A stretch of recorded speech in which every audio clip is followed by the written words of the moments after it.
Paths of Glory, released in 1957, is an anti-war film starring Kirk Douglas as Colonel Dax, Ralph Meeker as Corporal Philippe Paris, Wayne Morris as Lieutenant Roger, Timothy Carey as Private Maurice Farrell, Joe Turkel as Private Pierre Arnaud, Adolphe Monjou as Major General George Broland, and George Macready as Brigadier General Paul Moreau. Directed by legendary God filmer Stanley Kubrick, and produced by James B. Harris, who helped Kubrick on his previous film, The Killing, in 1955.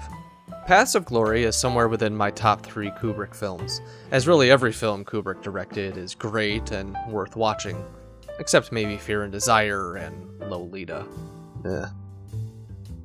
Following Douglas in the trenches and seeing the assault from a wide angle is just fantastic, really putting you in the moment and engrossing you in the absurdity of the situation. This sets you up for later parts of the film, which, laced with black humor and such a potent, yet serious delivery, helps to drive home the cruelty and militaristic attitude of disregard for human life over following the chain of command. It's no wonder this film, depicting the French in World War I, was not shown in France until 18 years later in 1975.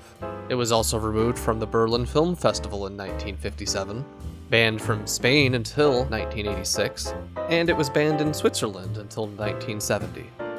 The film is based on a 1935 book of the same name by Humphrey Cobb, who was inspired by the true story of the Souain Corporals affair, an incident where 4 corporals in the French army were publicly executed by firing squad on March 17, 1915, for failure to follow orders.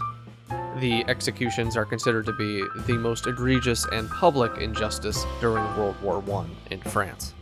The story, framed by Kubrick and delivered by Douglas and the entire cast, put on display the dichotomy of being a soldier and performing your duty against the absurdity and corruption of a general willing to sacrifice all the lives of his men for glory and advance in rank.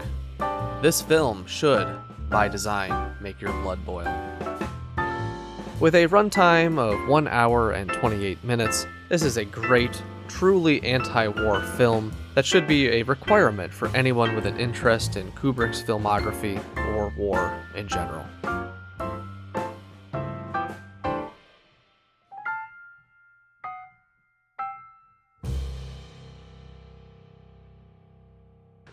I apologize, sir, for not telling you sooner that you're a degenerate, sadistic old man.